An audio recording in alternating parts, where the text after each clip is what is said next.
ಓ ನೀವಾ? ನಾನು ಇದ್ಯಾರಪ್ಪ ಹೊಸ್ದಾಗಿ ಮದುವೆ ಆಗಿರೋ ರೂಮ್ಗೆ ಕಾಮನ್ ಸೆನ್ಸ್ ಇಲ್ದಲೆ ನುಗ್ಬಿಟ್ಟಿದ್ದಾರೆ ಅಂತ ಬಾಗ್ಲು ಬೆಳೆದ್ಬಿಟ್ಟೆ. ನಿಮ್ಮ ಅನಾಥಾಶ್ರಮದಲ್ಲೂ ಹೀಗೆ ಅಲ್ವಾ? ಪಾಪ ಯಾವುದಾದ್ರೂ ಬಾತ್ರೂಮಲ್ಲಿ ಪ್ರಾಬ್ಲಮ್ ಆದರೆ ಇನ್ನೊಬ್ರು ಬಾತ್ರೂಮ್ಗೆ ಹೋಗ್ಬಿಡೋದು. ಪಾಪ ನಿಮಗೂ ಅದೇ ಅಭ್ಯಾಸ ಆಗಿದೆ ಅನ್ಸುತ್ತೆ. ಏನಿವತ್ತು ನನ್ನ ಹೆಂಡತಿ ಮುದ್ದಾಗಿ ಕಾಣಿಸ್ತಿಲ್ಲಲ್ಲ? ಏನು ವಿಷಯ? ಓ, ಅಭಿ ಮದುವೆ ಆದಮೇಲೆ ದೀಪಿಕನ್ಗೆ ನೀನೀಗ ಸೀನಿಯರ್ ಅಲ್ವಾ? ಅದಕ್ಕೆ ಮುಖದಲ್ಲಿ ಕಳೆ ಕಾಣಿಸ್ತಿದೆ. ಏನ್ರಿ ನಿಮ್ಮದು? ಹಾಗೆಲ್ಲ ಏನೂ ಇಲ್ಲ. ಯಾಕೆ ಪೂರ್ಣಿ ಒಂಥರ ಇದೆಯಾ? ಮದುವೆ ಓಡಾಟ ಅಂತ ಸುಸ್ತಾಗಿದೆಯಾ? ಇಲ್ಲ ರೀ, ಮದುವೆ ಎಲ್ಲ ಮುಗ್ದಾಯ್ತಲ್ಲ. ಮತ್ತೇನಾಯ್ತು? ಯಾರಾದರೂ ಏನಾದರೂ ಅಂದ್ರ? ಇಲ್ಲ, ನಾನು ಆರಾಮಾಗೇ ಇದ್ದೀನಿ. ಸದ್ಯ ಎಲ್ಲ ಅನ್ಕೊಂಡಂಗೆ ಆಯ್ತಲ್ಲ, ಒಂಥರ ಸಮಾಧಾನ ಅಷ್ಟೆ. ಅಲ್ವಾ? ನನಗೂ ಅಷ್ಟೇ. ಅಭಿಯ ಜನಾರ್ದನ್ ಮಗಳನ್ನ ಲವ್ ಮಾಡಿದ್ದಾನೆ. ಅವಳು ಹೇಗಿರ್ತಾಳೋ ಏನೋ ಅಂತ ನನಗೂ ಭಯ ಆಗಿತ್ತು. ಅವಳು ಸ್ವಲ್ಪ ದಿನ ಈ ಮನೇಲಿದ್ದಾಗ ಅವಳ ಬಿಹೇವಿಯರ್ ನೋಡಿ ಭಯ ಆಗಿತ್ತು. ಆದರೆ ಇಷ್ಟೆಲ್ಲ ಆದಮೇಲೂ ಅವಳು ಎಷ್ಟೊಂದು ಬದಲಾಗಿದ್ದಾಳಲ್ವ? ಈಗಂತೂ ಅಭಿಗೆ ಹೇಳಿ ಮಾಡಿಸಿದ ಹೆಂಡತಿ, ಈ ಮನೆಗೆ ಹೇಳಿ ಮಾಡಿಸಿದ ಸೊಸೆ, ನಿನಗೆ ಹೇಳಿ ಮಾಡಿಸಿದ ತಂಗಿ. ನೀನು ತುಂಬ ಸೈಲೆಂಟು ಸಾಫ್ಟು. ಅಭಿ ಹೆಂಡತಿ ಹೊರಟಾಗಿದ್ರೆ ನಿನ್ನ ಜೊತೆ ಹೇಗಿರ್ತಾಳೋ ಅಂತ ನಂಗೆ ಟೆನ್ಷನ್ ಆಗಿತ್ತು. ಆದರೆ ಈಗ ಟೆನ್ಷನ್ ಎಲ್ಲ ದೂರ ಆಯಿತು. ಹೌದು ರೀ, ದೀಪಿಕಾ ತುಂಬ ಒಳ್ಳೆ ಹುಡುಗಿ. ಹೇಗೋ ನನ್ನ ತಮ್ಮನ ಲೈಫ್ ಸೆಟ್ಲ್ ಆಯಿತು. ದೀಪಿಕಾ ನಿನ್ಕಿಂತ ಚಿಕ್ಕವಳು. ಅವಳು ಏನಾದರೂ ಅಂದರೆ ನೀನು ಬೇಜಾರು ಮಾಡ್ಕೋಬೇಡ. ಅವಳ ಜೊತೆ ಹೊಂದ್ಕೊಂಡು ಹೋಗು. ಆಯ್ತು ರೀ, ನನ್ನ ಸ್ವಂತ ತಂಗಿ ಹಾಗೆ ನೋಡ್ಕೊಳ್ತೀನಿ.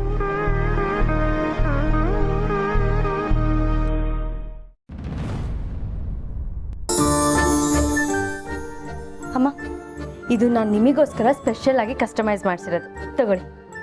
ಅಯ್ಯೋ, ಈಗ ಯಾಕಮ್ಮ ಇದೆಲ್ಲ? ಅಮ್ಮ, ನಿಮಗೆ ಚಳಿ ಅಂದರೆ ಆಗಲ್ಲ ಅಂತ ನಂಗೆ ಗೊತ್ತು. ನಾನು ಇಷ್ಟು ಪ್ರೀತಿಯಿಂದ ಕೊಡ್ತಾ ಇದ್ದೀನಿ, ತಗೊಳಲ್ವಾ? ಒಳ್ಳೆ ಹುಡುಗಿ.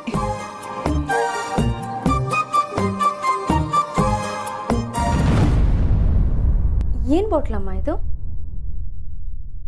ಇದು ಪೂರ್ಣಿ ಔಷಧಿ ದೀಪಿಕಾ. ಏನು ಔಷಧಿ? ಇದು ಗರ್ಭಕೋಶ ಗಟ್ಟಿ ಆಗೋದಕ್ಕೆ ಕೊಡೋದು. ನನಗೆ ಗೊತ್ತಿರೋ ಪಂಡಿತರ ಹತ್ರ ತರಿಸಿದ್ದೀನಿ. ನೀವೆಲ್ರ ಬಗ್ಗೆನೂ ಎಷ್ಟು ಕನ್ಸನ್ ತೋರಿಸ್ತೀರಾ ಅಲ್ವಾ? ಪೂರ್ಣಿ ಇದನ್ನ ದಿನ ತಗೋತಾಳ? ನಂಗೆ ಗೊತ್ತೇ ಇರಲಿಲ್ಲ. ದೀಪಿಕಾ ದಿನ ಕುಡಿತಾಳೆ.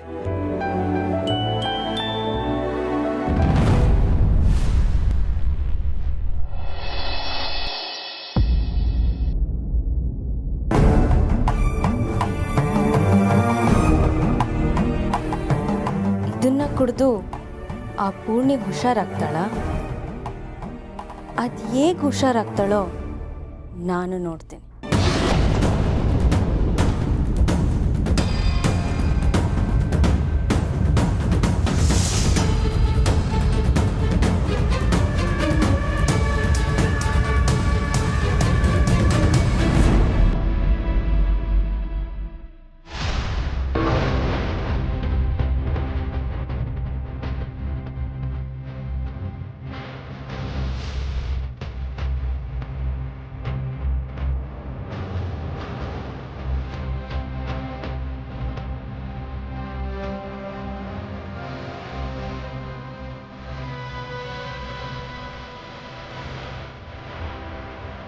ಇದೀಗ ಸ್ಲೋ ಪಾಯ್ಸನ್ ಆಗುತ್ತೆ.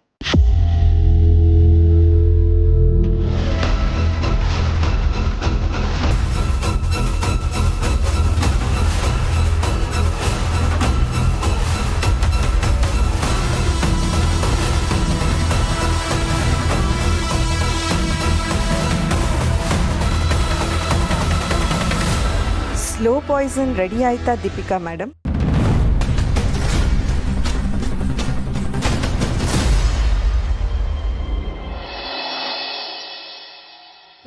ಇಲ್ಲಿ ಬೋರ್ಡ್ ಹಾಕ್ಬೇಡ್ರಿ.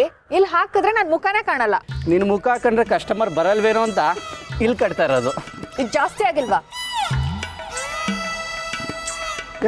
ಇದೇನಿದು, ಒಂದು ತಗೊಂಡ್ರೆ ಒಂದು ಫ್ರೀ? ಹೂ ತಾತ, ಒಂದ್ ಇಡ್ಲಿ ತಗೊಂಡ್ರೆ ಇನ್ನೊಂದು ಇಡ್ಲಿ ಫ್ರೀ. ಒಂದ್ ಇಡ್ಲಿಗೆ 20 ರೂಪಾಯಿ. ಒಂದು ಪ್ಲೇಟ್ ಇಡ್ಲಿಗೆ? ಒಂದ್ ಪ್ಲೇಟಿಗೆ 20 ರೂಪಾಯಿ. ಅದೇ ಗಿಮಿಕ್ ತಾತ. ಯಾವುದೇ ವ್ಯಾಪಾರ ಮಾಡೋದಕ್ಕೆ ಮುಂಚೆ ಏನು ಯೋಚನೆ ಮಾಡಬೇಕು ಗೊತ್ತಾ? ಇಷ್ಟೆಲ್ಲ ರೆಡಿ ಮಾಡೋದಕ್ಕೆ ಎಷ್ಟು ಬಂಡವಾಳ ಹಾಕಬೇಕು, ಆ ಬಂಡವಾಳ ಅಲ್ಲಿಂದ ಅಲ್ಲಿಗೆ ಸರಿ ಹೋಗಬೇಕು ಅಂತಂದರೆ ಎಷ್ಟು ವ್ಯಾಪಾರ ಮಾಡಬೇಕು ಅಂತೆಲ್ಲ ಯೋಚನೆ ಮಾಡಬೇಕು. ಅದರ ಮೇಲೆ ಎಷ್ಟು ಲಾಭ ಬರಬಹುದು ಅಂತ ಲೆಕ್ಕಾಚಾರ ಹಾಕಬೇಕು. ಏನ್ ತಾತ ಬೇಸಿಕ್ಸ್ ಹೇಳ್ಕೊಡ್ತಿದ್ಯಾ? ನಂಗೆ ಗೊತ್ತಿಲ್ವಾ ಅದು? ಮ್ಯಾಗದ ಬೆತ್ತು ಅಷ್ಟು ಗೊತ್ತಿದ್ರೆ ಲಕ್ಷಾಂತರ ರೂಪಾಯಿ ನಾಮ ಹಾಕ್ಕೊಂಡು ಹೀಗೆ ಬೀದಿನಲ್ಲಿ ಇಡ್ಲಿ ಮಾರೋ ಕೂತ್ಕೋತಾ ಇದೆಯಾ? ತಾತ ಹಳೆ ವಿಷಯನೆಲ್ಲ ಇವತ್ತು ಎದಕ್ಬೇಡ. ಸಿಲಿಂಡರು, ಅಕ್ಕಿ, ಉದ್ದಿನ ಬೇಳೆ ಅಂತೆಲ್ಲ ಇವತ್ತು ಖರ್ಚು ಮಾಡಿರೋದು ನಾನು 200 ರೂಪಾಯಿ. ಅದ್ರ ಮೇಲೆ ಇವತ್ತು ಏನೇ ಸಂಪಾದನೆ ಆದ್ರೂ ಅದು ಲಾಭನೇ.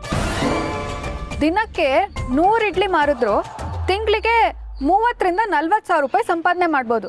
ವರ್ಷಕ್ಕೆ 4-5 ಲಕ್ಷ ಸಂಪಾದನೆ ಮಾಡ್ಬೋದು. ಇದೆಲ್ಲ ಯಾವಾಗ ಹೇಳು? ಈ ನಿನ್ನ ಇಡ್ಲಿಗೆ ಗಿರಾಕಿಗಳು ಬಂದಾಗ. ಯಾವ ಗಿರಾಕಿನೂ ಬರಲಿಲ್ಲ ಅಂತಂದರೆ ಇಡೀ ವರ್ಷ ಈ ಮಿಕ್ಕಿರೋ ಇಡ್ಲಿನ ನಾವು ಮನೇಲಿ ಕೂತ್ಕೊಂಡು ತಿನ್ಬೇಕು. ಯಾಕೆ ಬರಲ್ಲ ಅಂತ ನಾನು ನೋಡ್ತೀನಿ. ಬಂದೇ ಬರ್ತಾರೆ. ಒಂದು ಪ್ಲೇಟ್ ಇಡ್ಲಿ ಕೊಡಿ. ಚಿಕನ್ ಸಾರಾ ಮಟನ್ ಸಾರಾ? ಚಿಕನ್ ಮಟನ್ ಇಲ್ವಾ ಆಗಿದ್ರೆ ಬೇಡ ಬಿಡೆ. ಅಯ್ಯೋ, ಒಳ್ಳೆ ಸಾಂಬಾರು ಚಟ್ನಿ ಇದೆ, ತಗೊಳ್ರಿ, ಬನ್ನಿ. ಅಕ್ಕ 5 ಇಡ್ಲಿ ಪಾರ್ಸಲ್. 5 ಇಡ್ಲಿನ? ಅಕ್ಕ 5 ಅಲ್ಲ 10, 5 ಫ್ರೀ. ಎಷ್ಟಕ್ಕ? 100 ರೂಪಾಯಿ. ಹೌದಾ? UPI ತೋರಿಸಿ. UPI ಇಲ್ಲ, ಕ್ಯಾಶ್. ಹೌದಾ? ಹಂಗ ನಾಳೆ ತಗೊಳ್ಳಿ ಕ್ಯಾಶ್. ಹಾಗೆ ಬೇಡಪ್ಪ, ಕ್ಯಾಶ್ ನಾಳೆನೇ ಕೊಡು, ಇಡ್ಲಿನೂ ನಾಳೆನೇ ತಗೊಂಡು.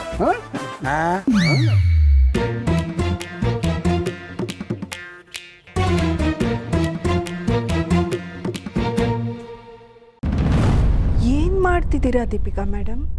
ನಮ್ಮ ಮುದ್ದಿನ ಸೊಸೆ ಕುಡಿಯೋ ಔಷಧಿಗೆ ಇದನ್ನು ಬೆರೆಸ್ತಿದ್ದೀರಾ?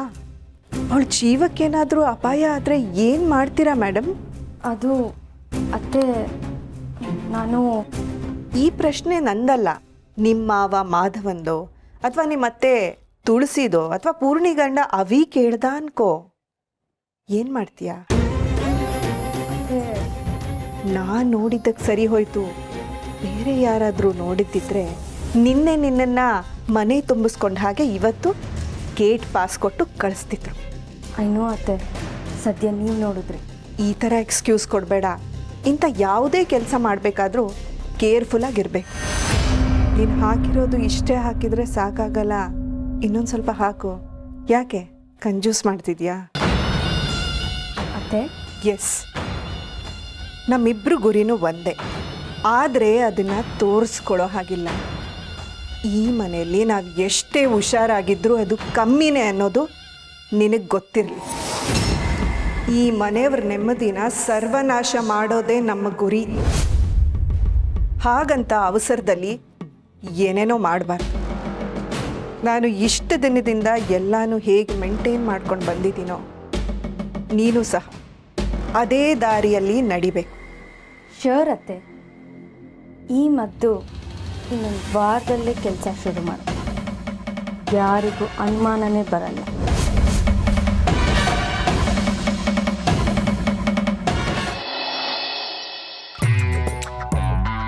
ಸಂಧ್ಯಾ, ನಾನು ಹೇಳಲಿಲ್ವಾ ನಿನಗೆ 1 kg ಮಾಡಿದ್ರೆ ಸಾಕು ಅಂತ? ಮೊದಲನೇ ದಿನ ಬರೀ ಟ್ರೈ ಅಷ್ಟೇ ಅಲ್ವಾ, ಸ್ವಲ್ಪ ಮಾಡಬೇಕಿತ್ತು. ಅತಿಯಾದ ವಿಶ್ವಾಸ ಒಳ್ಳೇದಲ್ಲ, ಓಡೋದವಳೆ. ನೀವಿಬ್ರು ಸುಮ್ಮನೆ ಇರ್ತೀರಾ? ಸ್ವಲ್ಪ ಹೊತ್ತು ವೇಟ್ ಮಾಡೋಣ, ಬರ್ತಾರೆ. ಹೌದೌದು, ಇನ್ನೇನು ಬರ್ತಾರೆ. ಆಗಲೇ ಊಟದ ಟೈಮ್ ಆಗಿದೆ. ಊಟದ ಟೈಮಲ್ಲಿ ಇಡ್ಲಿ ಯಾರು ತಿಂತಾರೋ? ಸರಿಯಾಗಿ ಹೇಳಿದೆ ಪ್ರಸಾದ. ಇದಕ್ಕೆಲ್ಲ ಬುದ್ಧಿ ಉಪಯೋಗಿಸ್ತೀಯ. ಇದೇ ಬುದ್ಧಿನ ಮದುವೆ ಟೈಮಲ್ಲಿ ಉಪಯೋಗಿಸಿದ್ದಿದ್ರೆ ಚೆನ್ನಾಗೇ ಇರ್ತಿದ್ದೆ. ಹೌದು ತಾತ, ಅದೊಂದೇ ಮಿಸ್ಟೇಕ್ ಮಾಡಿದ್ದು ನನ್ನ ಲೈಫಲ್ಲಿ. ನೀವು ನನ್ನನ್ನು ಆಡ್ಕೊಳ್ಳೋದು ನಿಲ್ಲಿಸ್ತೀರಾ? ಏನ್ತಣ ಎಲ್ಲ ಇಲ್ಲಿ ಕೂತ್ಬಿಟ್ಟಿದ್ದೀರಿ? ಓಡ್ ಹೋದವಳು ಏನೋ ಹೊಸ ಬಿಸ್ನೆಸ್ಸು ಅಂತ ಶುರು ಮಾಡಿದ್ದಾಳೆ. ಕೆಲಸವಿದ್ದ ಬಡಗಿ ಏನೋ ಮಾಡ್ದ ಅಂತಾರಲ್ಲ ಹಾಗೆ. ಇಡ್ಲಿ ಹೋಟೆಲು. ಹೂ ಅಂಕಲ್. ಕೊಡಮ್ಮ, 1 ಪ್ಲೇಟ್ ಕೊಡು. ಅಂಕಲ್, ಸಾಲ ಇಲ್ಲ, ಕ್ಯಾಶ್. ಕೊಡ್ತೀನಮ್ಮ. ಬೋಣಿ ಅಂತ ಬಾಯಿ ಬಿಟ್ಟು ಹೇಳು. ಅಲ್ಲ ರತನ, ನಮ್ಮ ನಂದಿನಿ ಥರ ಬೇರೆಯವ್ರಿಗೆ ನಾಮ ಹಾಕೋದಕ್ಕಿಂತ ಇದು ಉತ್ತಮ ಅಲ್ವಾ? ಇಲ್ಲ ಅಂತ ನಾನೆಲ್ಲಪ್ಪ ಹೇಳಿದೆ ಶೇಷು. ಆದರೆ ಮೊದಲನೇ ದಿವಸನೇ ಇಷ್ಟೆಲ್ಲ ಮಾಡಿ ವೇಸ್ಟ್ ಮಾಡ್ತಾರ ಹೇಳು. ಬಿಸ್ನೆಸ್ ಶುರು ಮಾಡಿದ ಕೆಲವು ದಿವಸ ಗಿರಾಕಿಗಳನ್ನು ನಮ್ಮ ಕಡೆ ಹೇಳ್ಕೊಳ್ಳೋದೇ ಒಂದು ದೊಡ್ಡ ಟಾಸ್ಕು. ಒಂದು ವಿಶ್ವಾಸ ಬೆಳೀತು ಅಂತಂದರೆ ಆಮೇಲೆ ಜಾಸ್ತಿ ಮಾಡ್ಕೋಬಹುದಲ್ವಾ? ಹೌದು. ಈಗ ಲಾಭ ಎಷ್ಟು ಬಂದಿದೆ ರತನ? ಅಯ್ಯೋ, ಲಾಭನ ಅದು ಏನು ಕೇಳ್ತೀಯ? ಇಲ್ಲಿರೋ ಅಷ್ಟೂ ಇಡ್ಲಿನೂ ಲಾಭನೇಪ್ಪ. ಹಾ, ಇವತ್ತಿನ ರಾತ್ರಿವರೆಗೂ ನಮ್ಮ ಹೊಟ್ಟೆಗೆ ಇದೇ ಲಾಭ. ಕರೆಕ್ಟ್ ತಾತ. ಏನಾಯ್ತೋ ಬಿಡ್ತೋ, ನನಗಂತೂ ಇವತ್ತು ಮಧ್ಯಾಹ್ನಕ್ಕೆ ರಾತ್ರಿಗೆ ಅಡುಗೆ ಮಾಡೋದು ತಪ್ತು. ಅಂದ್ರೆ ಇವತ್ತು ಅಡ್ಗೆ ಇಲ್ವಾ? ಇದೇ ತಿನ್ಬೇಕಾ? ಮಾಡಿದ್ದುಣ್ಣೋ ಮಹಾರಾಯ ಅಂತನ್ನೋ ಗಾದೆ ಹುಟ್ಟಿದ್ದೆ ನಿನ್ನಂಥವ್ರು ನೋಡಿ. ಹೌದು ಸಂಧ್ಯಾ, ಇವತ್ತು ರಾತ್ರಿವರೆಗೂ ಇಡ್ಲಿನೇ.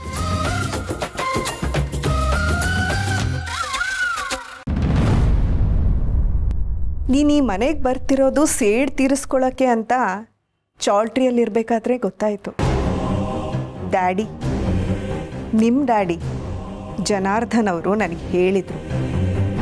ಆದರೆ ನನಗೆ ಯಾಕೋ ನೀನು ಪೂರ್ಣಿನೇ ಟಾರ್ಗೆಟ್ ಮಾಡ್ತಿದ್ಯಾ ಅಂತ ಅನ್ನಿಸ್ತಿದೆಯಲ್ಲ. ಮನೆ ದೊಡ್ಡ ಸೊಸೆ ಅನ್ನೋ ಕೊಬ್ಬು ಅವಳಿಗೆ. ಮದುವೆಗೆ ಮುಂಚೆ ನಾನು ಈ ಮನೆಗೆ ಬಂದಾಗೆಲ್ಲ ಎಷ್ಟು ಲೆಕ್ಚರ್ ಕೊಟ್ಟಿರಲ್ವ ನನಗೆ. ಎಲ್ಲರ ದೃಷ್ಟಿಲೂ ಆದರ್ಶ ಸೊಸೆ ಆಗ್ಬಿಟ್ಟಿದ್ದಾಳಲ್ವ. ಯಾವುದೋ ಅನಾಥಾಶ್ರಮದಲ್ಲಿ ಬೆಳೆದಿರೋ ಆ ಗತಿ ಇಲ್ದವಳಿಗೆ ಅಷ್ಟೆಲ್ಲ ರೆಸ್ಪೆಕ್ಟ್ ಬೇಕಾ? ಏನೂ ಅಲ್ಲದೆ ಇರೋ ಅವಳೆಲ್ಲಿ the great businessman Janardhan ಮಗಳು ನಾನೆಲ್ಲಿ? ಅವಳು ನನಗೆ ಅಕ್ಕ ಆಗೋಕ್ಕೆ ಸಾಧ್ಯನೇ ಇಲ್ಲ. ಅದಕ್ಕೆ ನನ್ನ ಮೊದಲನೇ ಟಾರ್ಗೆಟ್ ಅವಳು. ಅವಳು ಕಣ್ಣೀರು ಹಾಕಿದ್ರೆ ದ ಗ್ರೇಟ್ ಶೆಫ್ ಮಾಧವ್, ಅವ್ರ ವೈಫ್ ತುಳಸಿ ಎಲ್ಲರೂ ಕಣ್ಣೀರು ಹಾಕೇ ಹಾಕ್ತಾರಲ್ವ. ಎಷ್ಟಂದ್ರೂ ಮುದ್ದಿನ ಸೊಸೆ, ಜೊತೆಗೆ ಅವಳ ಗಂಡ ನಂಗೆ ಈ ಮನೇಲಿ ಮಾಡಿರೋ ಅವಮಾನನೂ ನೆನಪಿದೆ ಅತ್ತೆ. ಎಲ್ರಿಗೂ ಪಾಠ ಕಲಿಸ್ಬೇಕಂದ್ರೆ ನನ್ನ ಮೊದಲನೇ ಗುರಿ ಆ ಪೂರ್ಣಿ. ಪರವಾಗಿಲ್ವೇ, ಮದುವೆ ಮೊದಲು ಈ ಮನೆಗೆ ಬಂದಾಗ ಹೇಳೋದೊಂದು ಮಾಡೋದೊಂದು ಮಾಡ್ತಿದ್ದೆ. ಈಗ ಟ್ರ್ಯಾಕಿಗೆ ಬಂದಿದ್ಯಾ?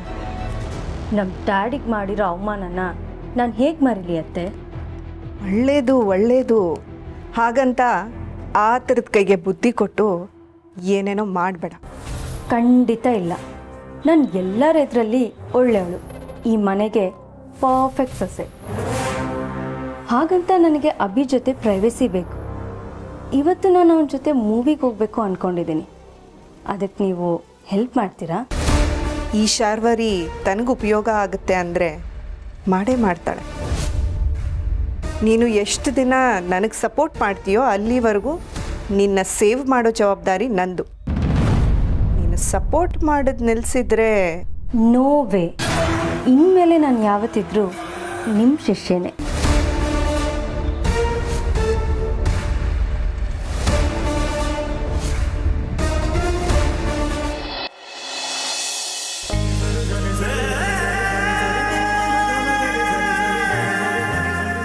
ಗಂಡ್ಪಿಂಡ, ನಿನಗೋಸ್ಕರ ಸ್ಪೆಷಲ್ ಅಡುಗೆ ಕಾದಿದೆ. ಹೋಗಿ ಬೇಗ ಕೈ ತೊಳ್ಕೊಂಡು ಬಾ. ಹೌದಾ? ಸಖತ್ ಹಸುವಾಗಿತ್ತು, ಬಂದೆ.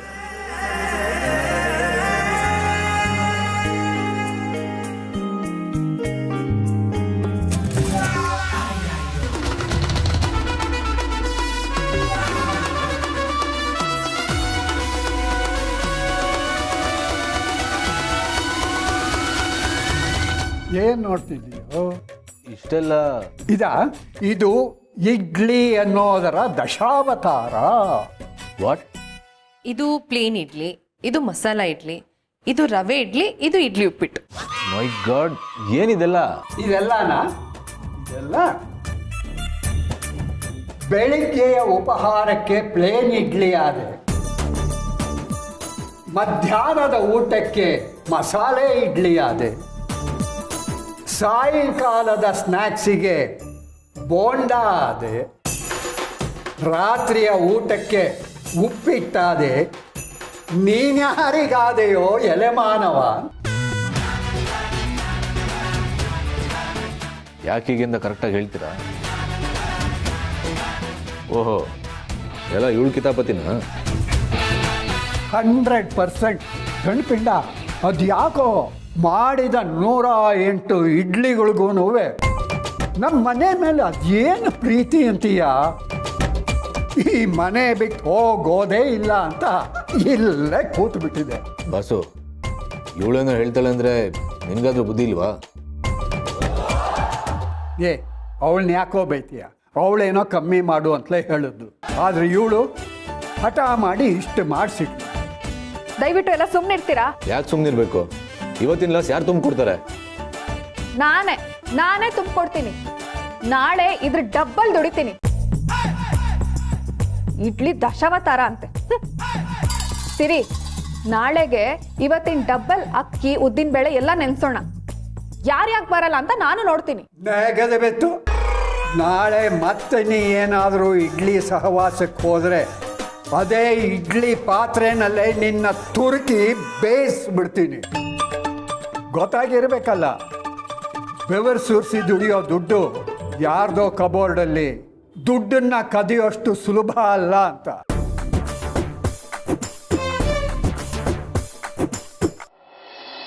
ಈ ಐಡಿಯಾ ವರ್ಕೌಟ್ ಆಗಲ್ಲ ಅಂತ್ಯ? ಚಿಕ್ಕಪ್ಪ, ಈಗಿನ ಕಾಲದ ಟ್ರೆಂಡು, ಸ್ಟ್ರಾಟಜೀಸ್, ಬಿಸ್ನೆಸ್ ಎಲ್ಲ ಚೇಂಜ್ ಆಗೋಗಿದೆ. ಏನಾಯ್ತು? ಓ, ಆಗಲೇ ಹೆಂಡತಿ ಜೊತೆ ಜಗಳನ? ಅಯ್ಯೋ, ಮೂವಿಗೆ ಹೋಗೋಣ ಅಂದೆ, ಅವಳೆಲ್ಲೂ ಬರಲ್ಲ ಅಂತಿದ್ದಾಳೆ. ಯಾಕೆ? ಅವಳಿಗೆ ಮನೆ ಬಿಟ್ಟು ಆಚೆ ಹೋಗೋಕೆ ಇಷ್ಟ ಇಲ್ವ? ಯಾಕಮ್ಮ, ಹೋಗಿ ಬನ್ನಿ, ಅವನಿಗೂ ನಿನ್ನ ಜೊತೆ ಕಾಲ ಕಳಿಬೇಕು ಅಂತ ಅನ್ಸುತ್ತೆ. ಹೋಗೋದಾದ್ರೆ ಎಲ್ಲರೂ ಜೊತೆಗೆ ಹೋಗೋಣ ಅಂತ ಚಿಕ್ಕ ಮಾವ. ಎಂಥ ಹುಡುಗಿನಮ್ಮ ನೀನು? ಈಗಿನ ಕಾಲದಲ್ಲಿ ಹುಡುಗಿರು ಗಂಡನ ಜೊತೆ ಕಾಲ ಕಳೆಯೋದಕ್ಕೆ ಸಮಯ ಸಿಕ್ಕಿದ್ರೆ ಸಾಕು ಅಂತಾರೆ. ನೀನು ನೋಡಿದ್ರೆ ಈಗ ಅಂತಿದ್ಯಲ್ಲ. ನನಗೇನಿಲ್ಲ, ನಾವೆಲ್ಲ ಬರ್ತೀವಿ ಅಲ್ವಾ ಬ್ರೋ? ಇವಳೊಬ್ಳು ಕಬಾಬ್ ಮೇ ಹಡ್ಡಿ, ಸುಮ್ಮನೆ. ಇವಳೊಬ್ಳು ಬುದ್ಧಿ ಇಲ್ಲದ ಪೆದ್ದಿ. ಇವರಿಬ್ರು ಹೊಸ ಜೋಡಿ ಹೋಗಿ ಬರ್ತಾಳೆ. ನೀನೇನೆ ಹೋಗೋದು? ಹೌದು, ಅವರಿಬ್ಬರೇ ಹೋಗಿ ಬರಲಿ. ಇನ್ನೊಂದು ದಿನ ನಾವೆಲ್ಲರೂ ಒಟ್ಟಿಗೆ ಹೋಗೋಣ. ಯಾಕಮ್ಮ, ನಿಮಗೆ ನಮ್ಮ ಜೊತೆ ಬರೋಕ್ಕೆ ಇಷ್ಟ ಇಲ್ವಾ? ಹಾಗೇನಿಲ್ಲ, ಮದುವೆ ಆದ ಹೊಸರಲ್ಲಿ ನೀವಿಬ್ಬರು ಆದಷ್ಟು ಒಟ್ಟಿಗೆ ಸಮಯ ಕಳಿಬೇಕು. ಅದರಿಂದ ನಿಮ್ಮಿಬ್ಬರು ಮಧ್ಯೆ ಒಂದಷ್ಟು ಬಾಂಧವ್ಯ ಬೆಳೆಯುತ್ತೆ.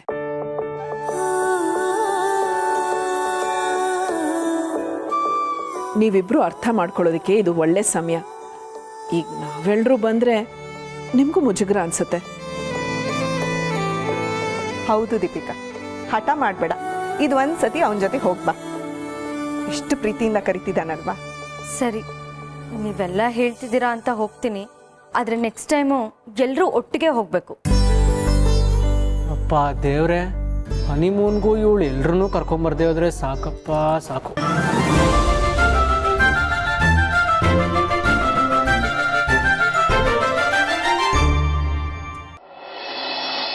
ಬಾಸು, ₹1 ಸಂಪಾದನೆ ಮಾಡೋಕ್ಕೂ ನಾನು ಎಷ್ಟು ಕಷ್ಟಪಡಬೇಕು, ಹಿಂಸೆ ಪಡಬೇಕು ಗೊತ್ತಾ? ಆದರೆ ಈ ಸಂಧ್ಯಾ ನೋಡಿದ್ರೆ ಅದೇನೇನೋ ಮಾಡೋಕ್ಕೋಗಿ ಎಲ್ಲ ಕಳೀತಾಳಲ್ಲ. ಹೋಗ್ಲಿ ಬಿಡು ಸಮರ್, ನಾನು ಅವಳಿಗೆ ಬುದ್ಧಿ ಹೇಳ್ತೀನಿ. ಅವಳಿಗೂ ಸ್ವಲ್ಪ ಕಷ್ಟ ಅರ್ಥ ಆಗಲಿ ಅಂತ ಸುಮ್ಮನೆ ಇದ್ವಿ ಅಷ್ಟೆ. ಅವಳ ವಿಷಯ ಬಿಡು. ಆ ಮನೇಲಿ ಕೆಲಸ ಹೇಗಿದೆ? ಅಮ್ಮ ಹೇಗಿದ್ದಾರೆ? ನಂಗೆ ಗೊತ್ತಿಲ್ಲ ಬಾಸು, ನಾನೇನು ಮನೆಯೊಳಗೆ ಹೋಗಲಿಲ್ಲ, ಅವರೇನು ಆಚೆ ಬರಲಿಲ್ಲ. ಕಾರಲ್ಲಿ ಸುಮ್ಮನೆ ನಿದ್ದೆ ಹೊಡೆದೆ. ಕೆಲವೊಂದ್ಸಲಿ ಪಿಕಪ್ ಡ್ರಾಪು ಕೂಡ ಇರಲ್ಲ. ಹಾಗೆ ದುಡ್ಡು ಇಸ್ಕೊಳ್ಳೋಕ್ಕೆ ಒಂಥರ ಹಿಂಸೆ ಆಗುತ್ತೆ ಬಾಸು. ನನಗೆ ಯಾಕೋ ಸೆಟ್ ಆಗ್ತಾಯಿಲ್ಲ ಅಲ್ಲಿ. ಇಷ್ಟು ಬೇಗ ಹಾಗೆ ಹೇಳಿದ್ರೆ ಹೇಗೆ? ಹೇಗೂ ನಿನ್ನ ರೆಕಮೆಂಡ್ ಮಾಡಿದ್ದು ನಿಮ್ಮ ಬಾಸ್ ಅಲ್ವಾ? ಇಲ್ಲಿಂದ ಒಳ್ಳೆ ಫೀಡ್ಬ್ಯಾಕ್ ಹೋಗೇ ಹೋಗುತ್ತೆ. ನಿನ್ನ ಸಂಬಳನೂ ಜಾಸ್ತಿ ಆಗ್ಬೋದು. ಸ್ವಲ್ಪ ಪೇಷನ್ಸಿಂದ ಇರು. ಆದರೂ ಏನು ಕೆಲಸ ಇಲ್ದಿರೋದು ಕಷ್ಟ ಬಾಸು. ಏನು ಕೆಲಸ ಮಾಡದೆ ಯಾಕೆ ಇರ್ತೀಯ? ಆ ಮನೆ ಪಿಕಪ್ಪು ಡ್ರಾಪು ಇಲ್ಲ ಅಂದರೆ ನೀನು ಬೇರೆ ಕಡೆ ಕೆಲ್ಸಕ್ಕೆ ಹೋಗ್ಬೋದು ಅಂತ ಹೇಳಿದಾರಲ್ವಾ? ನಾನು ಇವತ್ತು ಅದನ್ನೇ ಯೋಚನೆ ಮಾಡ್ತಾ ಇದ್ದೆ. ಇವ್ರ ಮನೇಲಿ ಏನೂ ಕೆಲಸ ಇಲ್ಲ ಅಂತಂದರೆ ಬೇರೆ ಯಾವ್ದಾದ್ರು ಪಿಕಪ್ ಡ್ರಾಪ್ ಆದರೂ ಮಾಡ್ತೀನಿ. ಸ್ವಲ್ಪ ಎಕ್ಸ್ಟ್ರಾ ಸಂಪಾದನೆ ಆದರೂ ಆಗುತ್ತೆ. ಗುಡ್.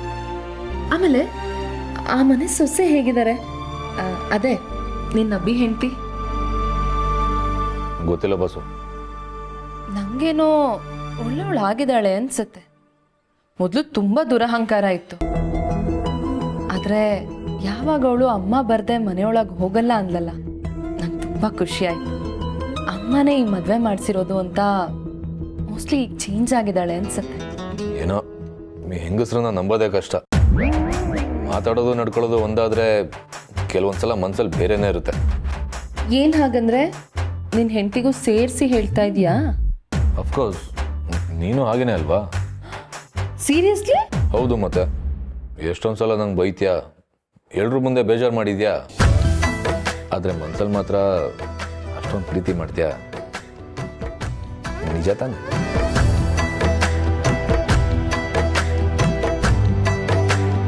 ನಿಜ ಬಾಸು. ಆ ಮನೇಲಿ ಒಬ್ಬೊಬ್ರು ಹಗಲು ವೇಷ ನೋಡ್ತಾ ಇದ್ರೆ, ಈ ಮನೇಲಿ ಸಂಧಿ ಆಡೋದು ನೋಡಿದ್ರೆ ನೀನೆಲ್ಲರಿಗಿಂತ ಡಿಫ್ರೆಂಟು ಅಂತ ಅನ್ಸುತ್ತೆ. ನಾನೇನು ಅದೃಷ್ಟ ಮಾಡಿದ್ನೋ ಏನೋ. ಬೇರೆ ಎಲ್ಲ ವಿಷಯದಲ್ಲೂ ದೇವರು ನನಗೆ ಬೇಕಾಗಿದ್ದನ್ನು ಕೊಡದೇ ಇದ್ದರೂ ನಿನ್ನ ವಿಷಯದಲ್ಲಿ ನನಗೆ ಮೋಸ ಮಾಡಲಿಲ್ಲ. ನಿಜ ಹೇಳಬೇಕು ಅಂದರೆ ನಾನು ಡಿಸರ್ವ್ ಮಾಡೋದಕ್ಕಿಂತ ಜಾಸ್ತಿ ಒಳ್ಳೆ ಹೆಂಡ್ತಿನ ನನಗೆ ಕೊಟ್ಬಿಟ್ಟ.